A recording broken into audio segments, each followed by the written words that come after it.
Vamos fazer uma leitura dos versículos 1 ao 14, texto base do sermão dessa noite, irmãos. Mateus, capítulo de número 22, versículos 1 ao 14, assim diz o Senhor. Então, Jesus respondendo, tornou a falar-lhes em parábolas, dizendo: O reino dos céus é semelhante a um certo rei, que celebrou as bodas de seu filho, e enviou os seus servos a chamar os convidados para as bodas, e estes não quiseram vir. Depois enviou outros servos, dizendo: Dizei aos convidados: Eis que tenho o meu jantar preparado, os meus bois e cevados já mortos, e tudo já pronto. Vinde às bodas. Eles, porém, não fazendo caso, foram um para o seu campo, outro para o seu negócio. E os outros, apoderando-se dos servos, os ultrajaram e mataram. E o rei, tendo notícia disto, encolerizou-se, e enviando os seus exércitos, destruiu aqueles homicidas e incendiou a sua cidade. Então diz aos servos: As bodas, na verdade, estão preparadas, mas os convidados não eram dignos. E depois às saídas dos caminhos, e convidai para as bodas a todos os que encontrardes. E os servos, saindo pelos caminhos, ajuntaram todos quanto encontraram, tanto os maus como bons, e a festa nupcial foi cheia de convidados. E o rei, entrando para ver os convidados, viu ali um homem que não estava trajado com veste de núpcias. E disse-lhe: Amigo, como entraste aqui não tendo veste nupcial? E ele emudeceu. Disse então o rei aos servos: Amarrai-o de pés e mãos, levai-o, e lançai-o nas trevas exteriores. Ali haverá pranto e ranger de dentes, porque muitos são chamados, mas poucos escolhidos. Amém. Vamos orar, meus irmãos. Ó Senhor, eis-nos aqui novamente diante da Tua presença, ouvindo a Tua palavra ser lida, e agora, ansiosos, Senhor, em nossos corações, para ouvir a Tua voz na proclamação da Tua palavra, do Teu Evangelho. Que o Senhor nos exorte, que o Senhor nos admoeste nesta noite, e que sejamos aperfeiçoados à imagem de nosso Senhor e Salvador Jesus, Teu unigênito Filho, ó Senhor, para a Tua glória. Em nome de Jesus, nós assim te oramos. Amém. Meus irmãos, imaginem um evento social dos mais significativos que pode haver, dos mais imponentes que podem existir, e o mais aguardado da história de um determinado país ou de um determinado reino. O casamento do seu principal representante, o casamento do príncipe herdeiro. Nós podemos imaginar isso, mesmo não vivendo mais num regime monárquico, mas tendo conhecimento de outros países que ainda vivem, podemos imaginar esse momento. O palácio todo em festa. Um banquete sendo preparado, capaz de superar todas as expectativas. Todos naquele reino anseiam por um convite para fazer parte daqueles que poderão prestigiar aquele evento histórico e tão marcante daquela nação. Logo, receber um convite da realeza para essa celebração não é apenas uma gentileza, irmãos, é a maior honra que um súdito poderia receber.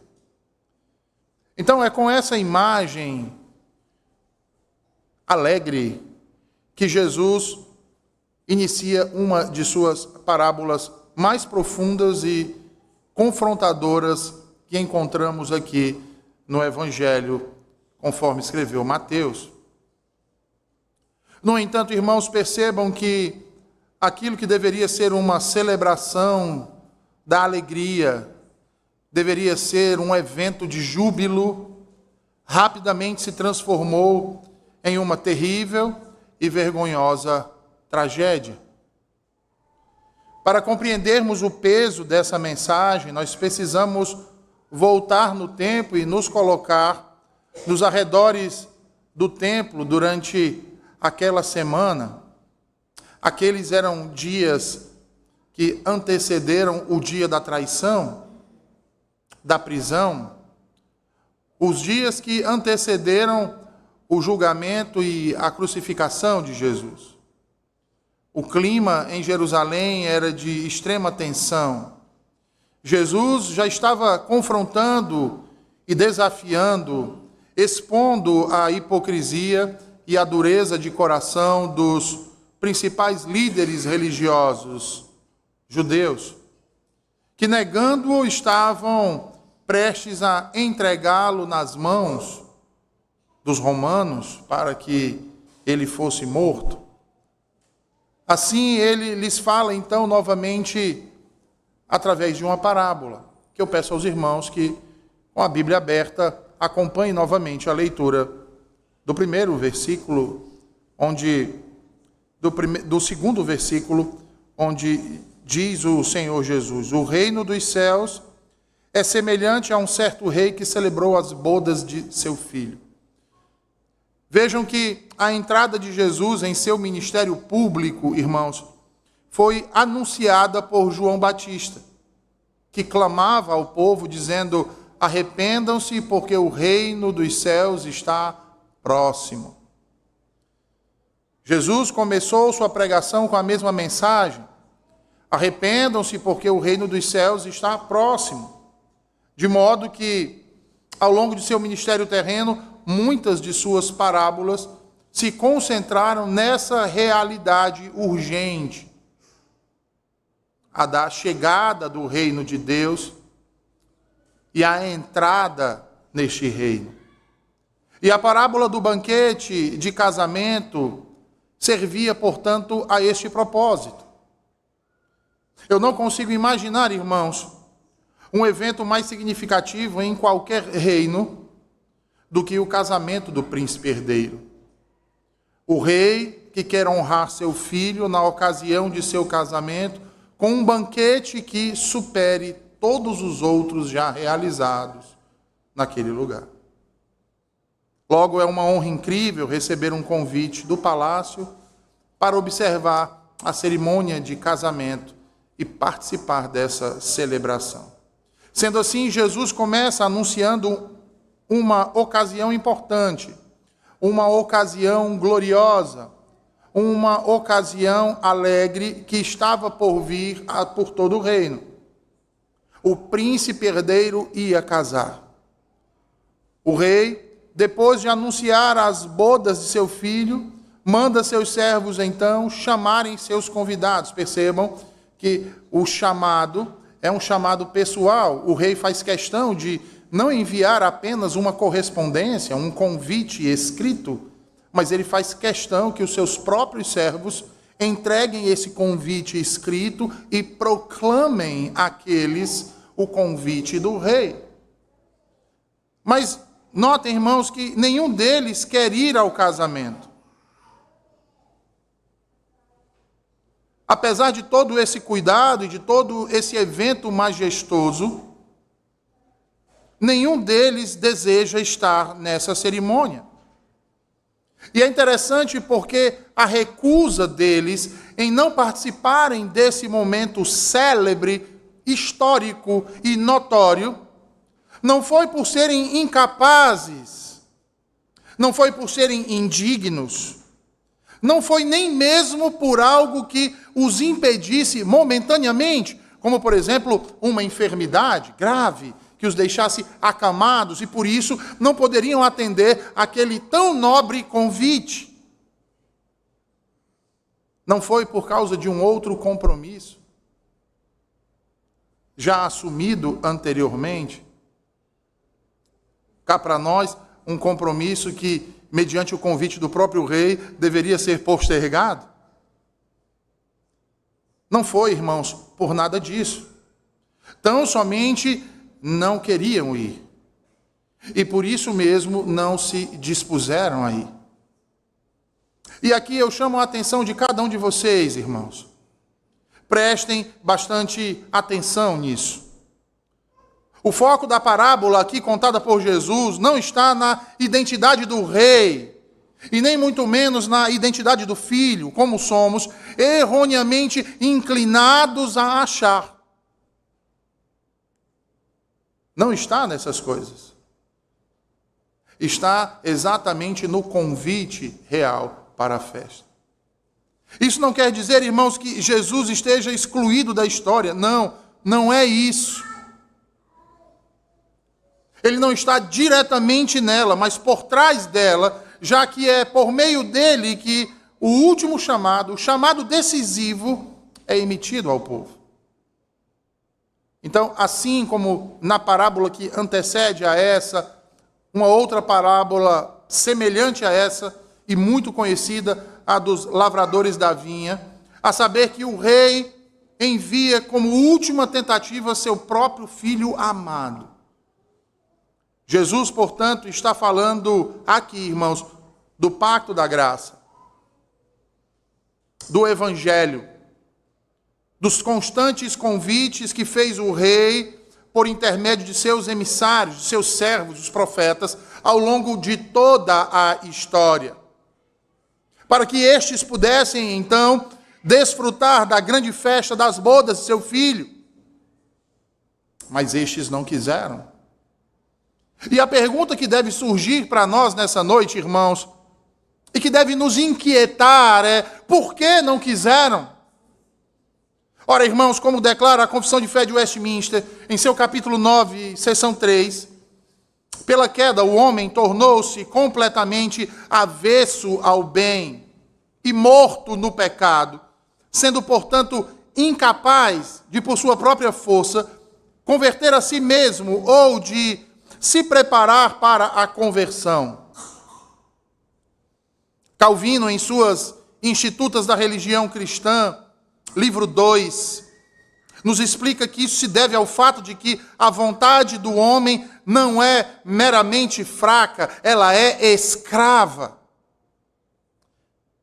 Que a vontade do homem, irmãos, entendam de uma vez por todas, ela não está apenas doente, ela está morta.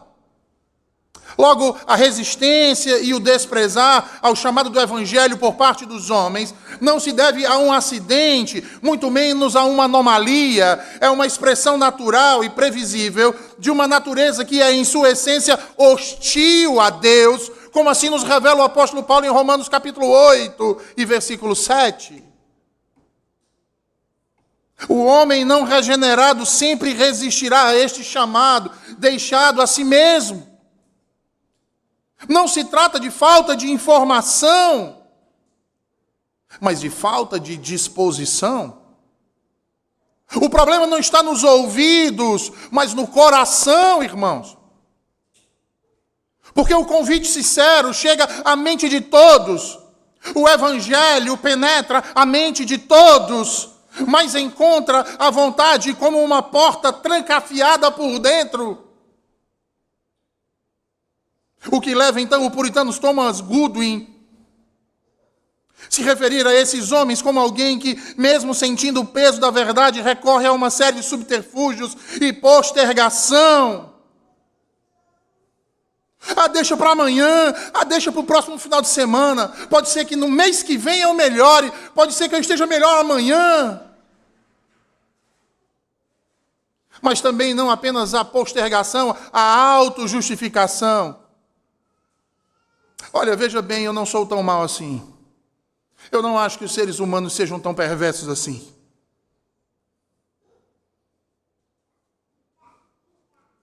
Mas não apenas a postergação, a autojustificação.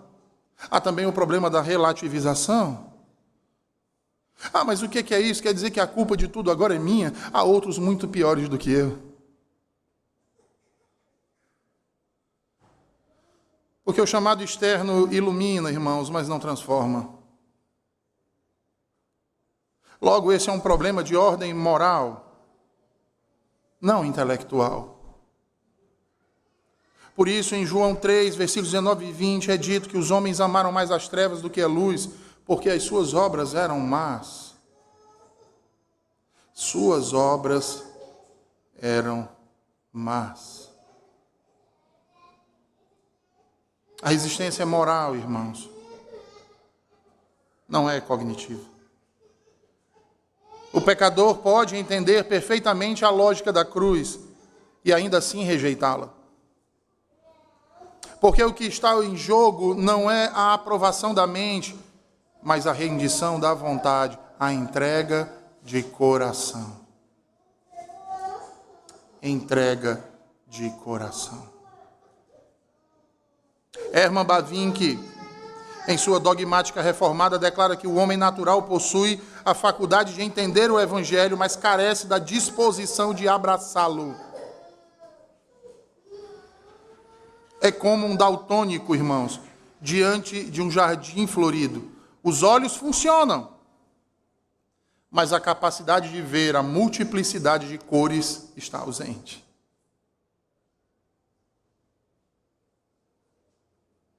Mas sabe o que é pior? É que no caso de nós pecadores, diferentemente do daltônico, que não consegue ver a multiplicidade de cores, o pecador prefere não ver cor nenhuma. Não ver cor nenhuma.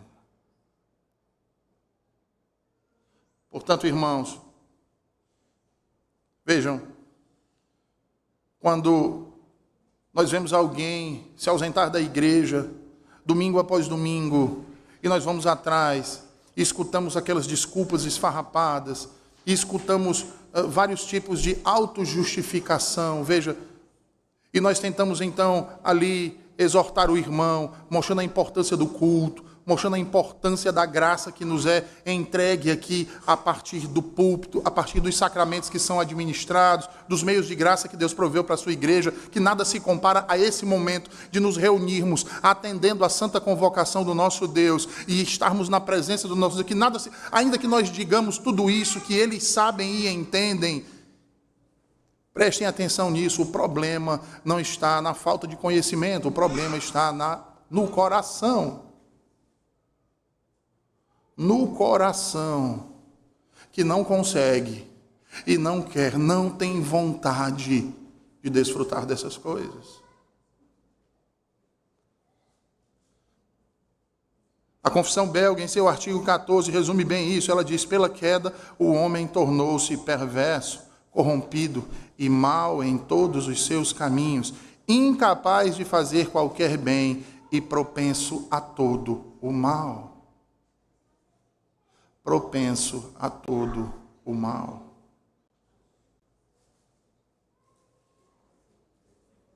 Esses dias eu assisti aquele filme que trata do julgamento do alto comando nazista em Nuremberg. E vi ali os esforços de um determinado psiquiatra em trabalhar com a cúpula do alto comando nazista para tentar identificar algum tipo de disfunção mental daqueles homens para terem agido de modo tão perverso. E a conclusão do médico é que não havia. Não havia neles algo que os diferenciasse de nós, senão uma única coisa: ter um outro olhar para o mal. Um outro olhar para o mal. Aquele médico revelava ao mais alto escalão militar dos aliados uma realidade que o Senhor já havia nos revelado em suas sagradas escrituras. Que por conta da nossa natureza pecaminosa, irmãos, o nosso coração é mau. E se não somos tão perversos quanto podemos ser, nós devemos isso à graça que o Senhor derrama e ao controle de um Deus que é soberano sobre todo o universo. Sobre todo o universo. É por isso que Jesus declara, irmãos, em João 6,44, que ninguém Prestem bem atenção nisso. Ninguém, absolutamente ninguém, pode vir até ele se o Pai que o enviou não o trouxer a ele. E talvez você pergunte, ora, mas se é assim, se o homem é incapaz de receber ou de responder ao convite, como pode ser então responsável por rejeitá-lo? Como estes convidados da parábola que Jesus aqui menciona poderiam ser culpados então de não quererem ir? E a resposta é muito simples, meus irmãos. A incapacidade do pecador é voluntária, ela não é coercitiva. A recusa deles é voluntária, não é forçada. Ninguém força o homem a rejeitar a Cristo, a não ser ele mesmo. Ele o faz por escolha, ainda que seja uma escolha determinada por sua natureza corrompida. Jonathan Edwards, no clássico A Liberdade da Vontade, demonstra que a vontade sempre age de acordo com o desejo mais forte, mais latente no coração. E o problema do pecador é exatamente esse, irmãos, que seu desejo mais forte é contrário a Deus. É contrário a Deus. A Confissão de Westminster, um dos nossos símbolos de fé, torna explícito que os que recebem o chamado externo e o rejeitam são justamente deixados em sua incredulidade e condenados, pois a falha está neles, não no convite sincero do Evangelho e nem em Deus. A falha que Jesus está expondo aqui, irmãos, não estava no convite destes servos, mas na recusa do povo ao convite. Não estava na proclamação dos profetas, mas na recusa daquilo que era dito por parte dos sacerdotes. Então vejam, irmãos, todo ser humano, em cada momento de decisão, escolhe de acordo com a sua inclinação mais forte naquele instante. Ou seja, ninguém jamais faz algo que, em última análise, não queira fazer. Imagine que alguém aponte uma arma para você e peça seu dinheiro. Você não precisa necessariamente entregá-lo. Você pode arriscar tomar um tiro sem lhe entregar a carteira. E quem sabe ainda vivo, pegar o dinheiro, resguardar o dinheiro, aquilo que havia na sua carteira. Ou você pode entregar o dinheiro, apostando que o ladrão pegará a sua carteira e fugirá em seguida, deixando você ileso. Isso não se trata de livre-arbítrio, mas de um aspecto da vontade. Aqueles que foram convidados para o banquete do rei não estavam dispostos a ir, não estavam dispostos a atender, não queriam ir, e isso por vontade própria. No evangelicalismo moderno, a maneira usual de evangelizar é convidar as pessoas a depositarem sua confiança em Cristo. Vamos usar uma linguagem mais popular, é aceitar a Jesus. A que ponto nós chegamos? Eu devo perguntar a alguém que está caminhando para o inferno, que é inimigo de Deus, se ele quer aceitar a Jesus. Era para ser o contrário. Jesus, você me aceita? Não, é ele quem tem que decidir. Vejam bem, onde nós chegamos. Convidar as pessoas a aceitarem a Jesus.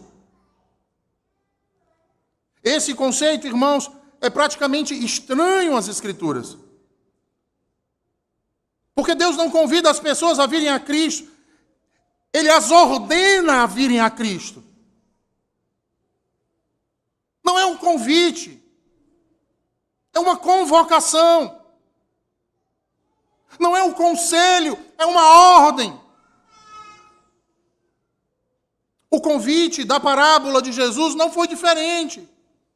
Os convidados receberam uma convocação real, tão importante que o rei se dignou de mandar seus próprios servos proclamarem, não apenas entregarem um manuscrito. E ainda assim, esses homens recusaram. E é por isso então que Jesus prossegue. Vejam aí, irmãos, versículos 4 e 5. Jesus diz assim: depois enviou outros servos, dizendo: dizei aos convidados, eis que tenho o meu jantar preparado, os meus bois e cevados já mortos, e tudo já pronto. Vinde às bodas. Eles, porém, não fazendo caso, foram um para o seu campo, outro para o seu negócio.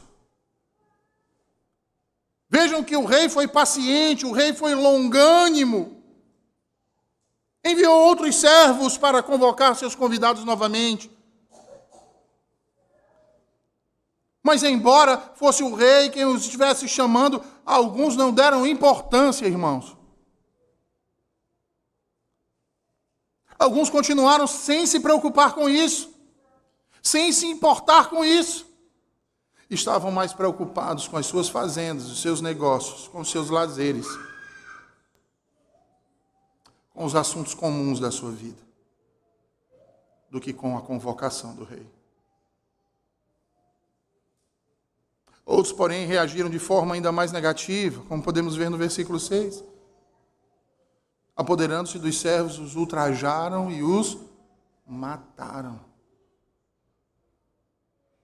Eles odiavam tanto o seu rei que maltrataram e assassinaram os seus servos. Quantos não têm feito isso, irmãos? Quantos em nossos dias não têm agindo exatamente assim? Quantos em nosso meio não têm feito isso dessa mesma forma? Têm ouvido as boas novas e as ignorado. Quantos não têm maltratado os servos que lhes foram enviados? Quantos não os têm ultrajado, torturado?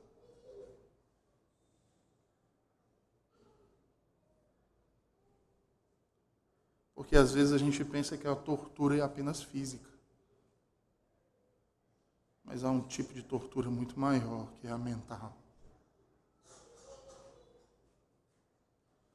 Quantos não têm sido espezinhados, irmãos? Quantos não têm desejado vê-los mortos? Pois não se importam com o que estão ouvindo. Quantos não tornam essa palavra como algo comum e sem valor?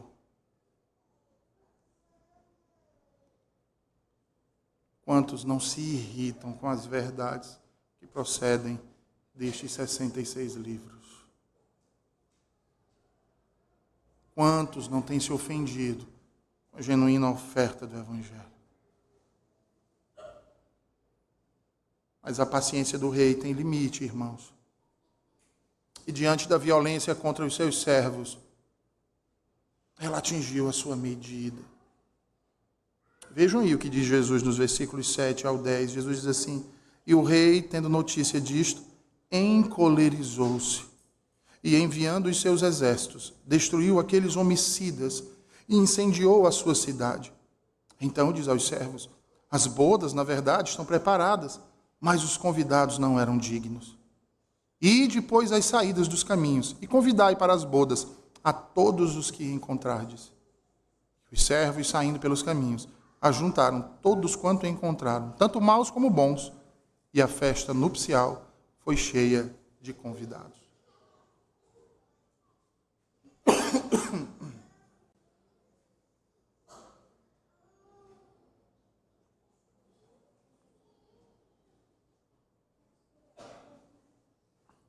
Vejam, irmãos, que o rei não se deixou frustrar por causa desses que rejeitaram o seu convite. Era seu desejo que seu filho fosse honrado e que todos os lugares daquela festa fossem ocupados, inclusive a mesa do banquete. Ainda que os convidados originais não estivessem interessados em vir, ou se opusessem violentamente ao rei, ele ainda assim encontraria pessoas dispostas a comparecer àquele banquete de casamento. R.C. Sproul conta que um dos momentos mais marcantes que já viveu na evangelização aconteceu quando ele liderava um grupo de leigos em uma igreja em Cincinnati, Ohio. E ali ele conta que costumava sair para evangelizar as pessoas próximas, que moravam ali próximas da igreja, todas as terças-feiras à noite, em equipes de 3. Em uma dessas ocasiões, um dos presbíteros da igreja dele faria uma apresentação do evangelho pela primeira vez, ou seja, testemunharia acerca de Cristo pelo evangelho a primeira vez. E aí ele conta que eles bateram na porta de um apartamento em um prédio, e quem abriu foi uma jovem, uma de 2 mulheres solteiras que moravam naquele apartamento. E ele diz que o apartamento dela era um lugar dos mais estranhos e assustadores que ele já tinha visto. As paredes eram pintadas de preto e havia luzes estroboscópicas espalhadas por todo o lugar. Mesmo assim, o presbítero que estava com ele começou a falar do evangelho à jovem. No entanto, ela o interrompeu logo no início e disse: olha, eu já ouvi isso quase 1000 vezes. E eu vou dizer uma coisa para você, eu não estou interessado, eu não quero ouvir essa história de novo. O presbítero ouviu e disse: tudo bem. E ia se retirar juntamente com a equipe para não ser inconveniente ou insistente na apresentação do evangelho. E ele disse para aquela jovem: obrigado por ouvir até aqui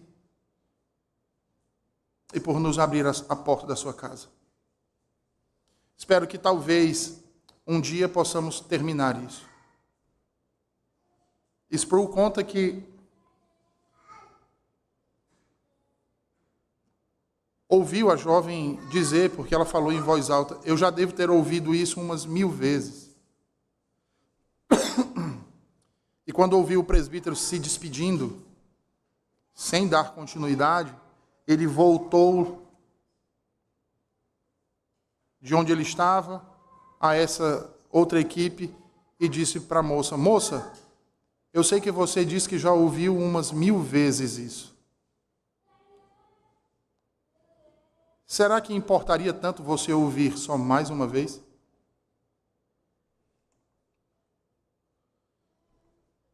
E quando ele disse isso para a jovem olhou para os outros 3 e disse: ah, tudo bem, mais uma vez então. O Sproul conta que pediu a ela apenas mais 5 minutos. 5 minutos. E ela consentiu. De onde o presbítero havia parado, ele continuou, mas não pediu nada a ela. Não pediu ao final que ela aceitasse a Jesus, não orou por ela, simplesmente agradeceu pela sua paciência e por ter dado, mais uma vez, a oportunidade para eles falarem acerca de Jesus para ela. E dali eles foram embora. No entanto, ele conta que 6 semanas depois, dá quase um mês e meio depois, aquela jovem apareceu na sala de novos membros da igreja. E contou que naquele dia, depois que eles saíram do seu apartamento à noite, ela foi para o quarto e começou a chorar. Ajoelhou-se de lado da cama e clamou perdão a Deus e graça a Jesus Cristo. Ela precisou ouvir o Evangelho 1001 vezes, irmãos, antes que o Espírito Santo tocasse seu coração com a palavra de Deus. A gente chama isso de graça eficaz. Se a resistência do homem naturalmente é tão radical, o que pode superá-la? A graça soberana e irresistível de Deus. E alguns têm chamado ultimamente de vocação eficaz, ou vocatio interna. É a obra do Espírito Santo, irmãos, que acompanha o chamado exterior nos eleitos, transformando não apenas o entendimento, mas a própria vontade daquele homem ou daquela mulher. Os cânones de Dort descrevem esta obra com uma linguagem poderosa. Dizem assim: Deus ilumina sua mente, renova e inclina sua vontade, de tal modo que, onde antes havia total rebeldia e resistência, agora passa a haver uma pronta e sincera obediência espiritual. Nós não estamos dizendo com isso, irmãos, que Deus força o pecador a crer contra a sua vontade, mas sim que Deus muda a vontade, de modo que o pecador passa a querer o que antes ele rejeitava, passa a amar o que antes ele odiava. A coerção é substituída por recriação. É a conversão genuína. Hoje nós lemos alguns capítulos de Ezequiel. E lá em Ezequiel 36, 26, nos é dito que Deus substituiu o coração de pedra por um coração de carne. A pedra não pode ser persuadida, ela precisa ser substituída. Percebam que essa parte da parábola das bodas tem muito em comum com alguns dos ensinamentos anteriores de Jesus, desde a sua entrada triunfal em Jerusalém. Onde ali Jesus mostrava mais uma vez que aqueles a quem o reino havia sido confiado, os sacerdotes, os anciãos, os escribas e os fariseus, e assim por diante, haviam perdido o lugar, porque rejeitaram a graça, o pacto da graça. O próprio Jesus, portanto, diz a eles que o reino seria tirado deles e dado a outros. É por isso que Jesus encerra essa parábola com o que quase parece uma nota de rodapé, porém de modo excepcional e de veras significativo. Ele diz, vejam aí o versículo 14. O rei, entrando para ver os convidados, viu ali um homem que não estava com vestes de núpcias e disse-lhes, amigo, como entraste aqui, não tendo veste nupcial? E ele emudeceu. Disse então o rei aos seus servos, amarrai-o de pés e mãos, levai-o e lançai-o nas trevas exteriores. Ali haverá pranto e ranger de dentes, porque muitos são chamados, mas poucos escolhidos. Lembrem-se, o último grupo de servos saiu para a estrada e convidou todos os que encontraram no caminho para o banquete do rei. Essas pessoas ficaram encantadas em vir. Então, rapidamente se prepararam para estar naquela ocasião, se vestindo adequadamente para aquela ocasião. Mas quando os convidados estavam reunidos, o rei entrou no meio deles e encontrou um homem que destoava de todos os demais que ali estavam. Enquanto todos se prepararam para ter trajes adequados, para estar naquele momento, ali naquele evento, esse não se atentou para isso. Não se atentou para isso. Aí vem a pergunta, ora, qual era essa vestimenta adequada que a parábola se referia?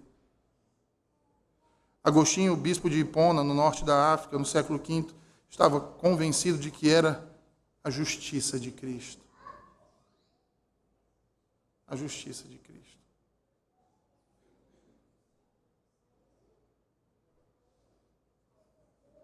E eu também estou convencido disso aqui, irmãos.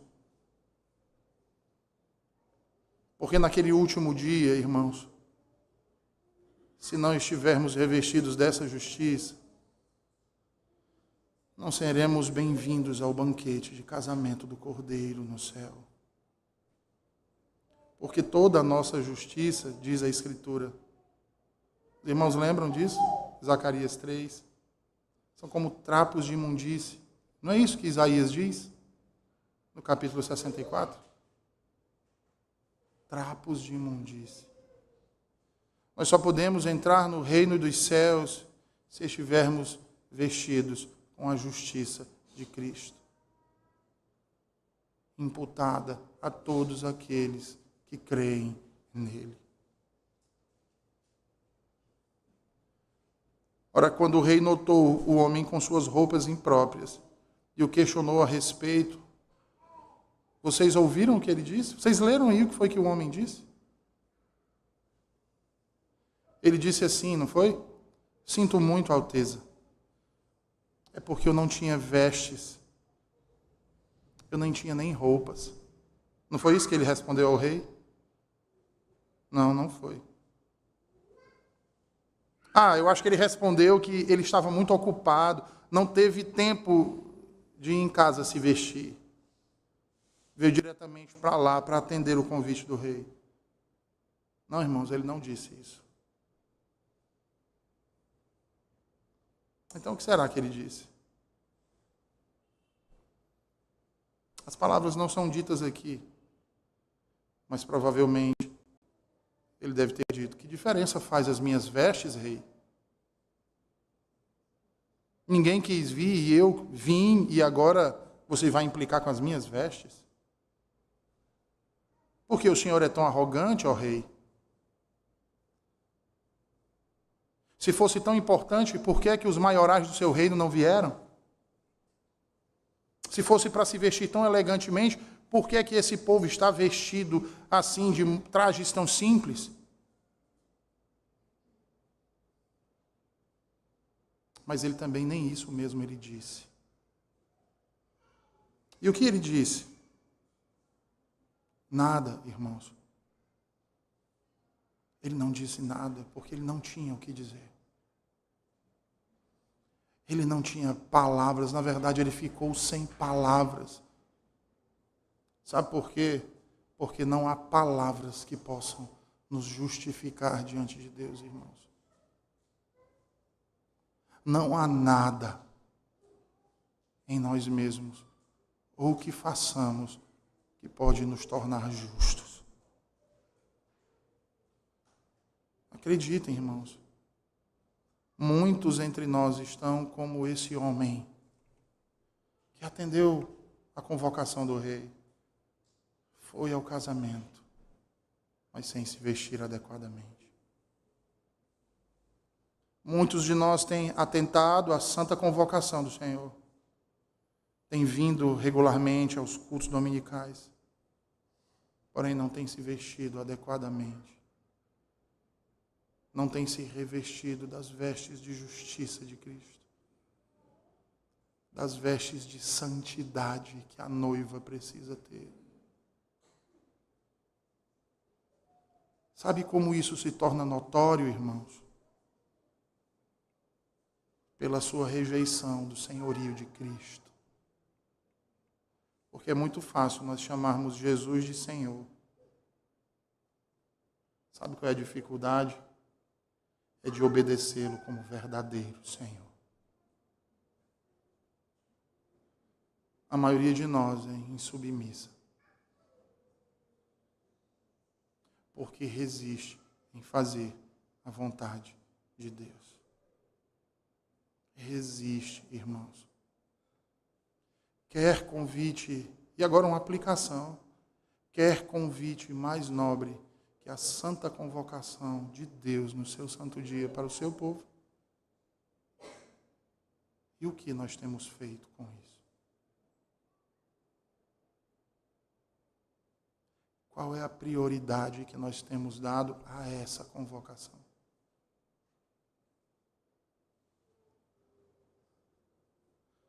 Você diz com sua boca que Cristo reina, mas é incapaz de obedecer a um dos importantes mandamentos do reino. o mandamento através do qual Jesus Cristo diz que nós seríamos reconhecidos como seus verdadeiros discípulos, como cidadãos do seu reino. Você sabe qual é? Vocês sabem qual é? Quem não sabe, abra a Escritura em João 13. João 13, versículo 34. João 13, versículo 34.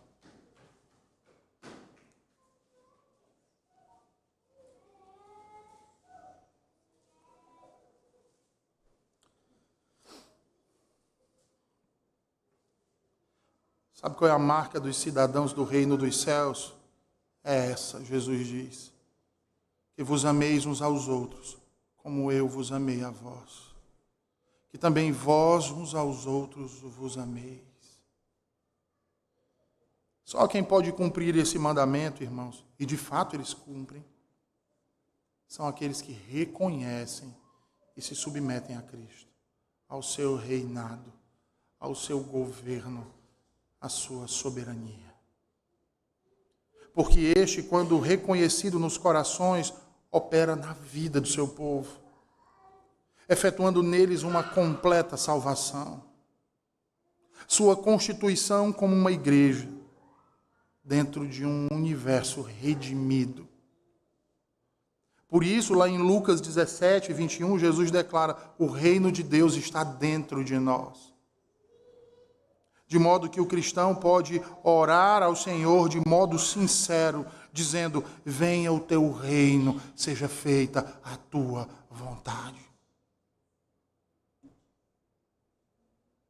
Como declara Hendrickson, a salvação e as bênçãos espirituais e materiais resultam do conhecimento do senhorio de Cristo e da obediência e submissão a Ele em nosso coração. Ora, irmãos, esses significados não são isolados em relação. Todos eles procedem da ideia central do reino de Deus, sua supremacia na esfera do poder salvífico. O reino dos céus é semelhante a uma semente de mostarda que se desenvolve gradualmente, por isso é ao mesmo tempo presente e futuro. E Jesus se refere da mesma forma à obra da salvação, como a este reino dos céus, a fim de indicar o caráter, a origem e o propósito sobrenaturais de nossa salvação, irmãos. Ao mesmo passo que orgânico. Nossa salvação tem um início no céu e deve redundar em glória para o Pai que está no céu.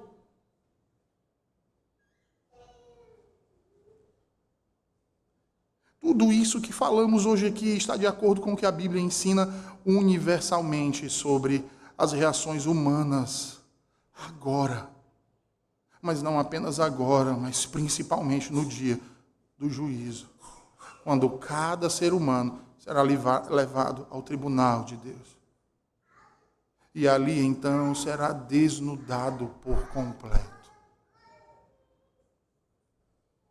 É por isso que a Escritura nos diz que todos ficarão de joelhos, todos se prostrarão. E dirão que Jesus Cristo é o Senhor. E depois se calarão, irmãos. Se calarão. Se calarão. E quando estivermos diante do Deus onisciente, que sabe tudo o que já fizemos, e fazemos, e faremos, ou pensamos, que desculpa poderemos dar a Ele?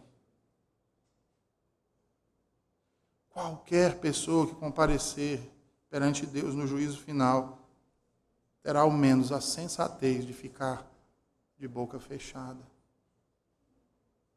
sem ter o que dizer, porque não há o que dizer. Como esse homem, sem trajes no casamento. Vocês lembram aí o que aconteceu com ele? Vejam aí o versículo 14. Lembram o que aconteceu com ele? O que o rei ordena? Amarre-no de pés irmãos, levem-no e lancem-no para fora nas trevas. Ali haverá choro e ranger de dentes.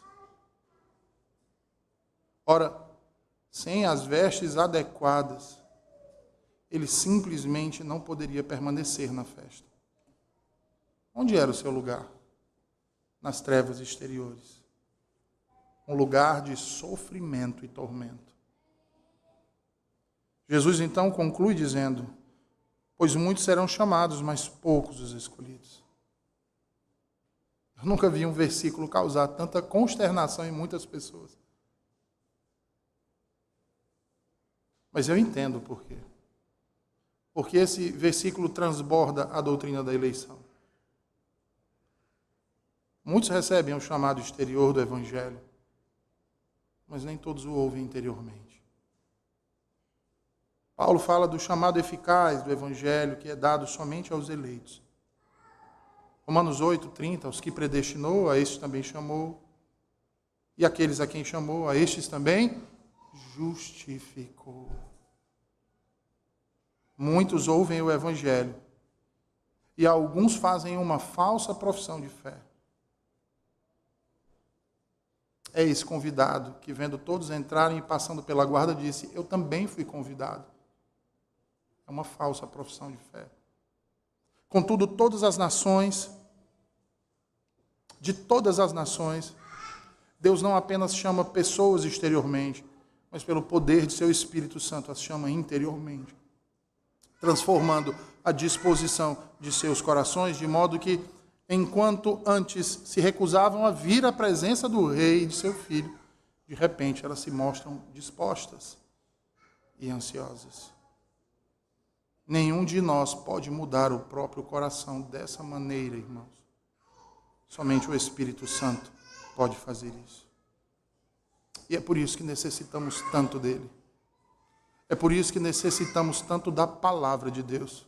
É por isso que necessitamos tanto da graça e dos meios que o próprio Deus instituiu para mediar essa graça a nós. Porque é assim que ele nos torna dispostos. Faz de nós indispostos outrora, dispostos agora. Faz de nós que em outro momento não dávamos importância, nos importemos agora. E ele faz isso porque está determinado para que o seu Filho seja honrado. Todos aqueles que o Pai deu ao Filho, vêm ao Filho com alegria. E todos os que vêm a ele, a alegria é sincera, é não fingida. Nos alegremos então, irmãos, na presença dele, reconhecendo sua realeza, o seu senhorio, sua divindade, honrando-o com uma pronta obediência ao seu chamado e um coração disposto e sincero a amá-lo. Vamos orar?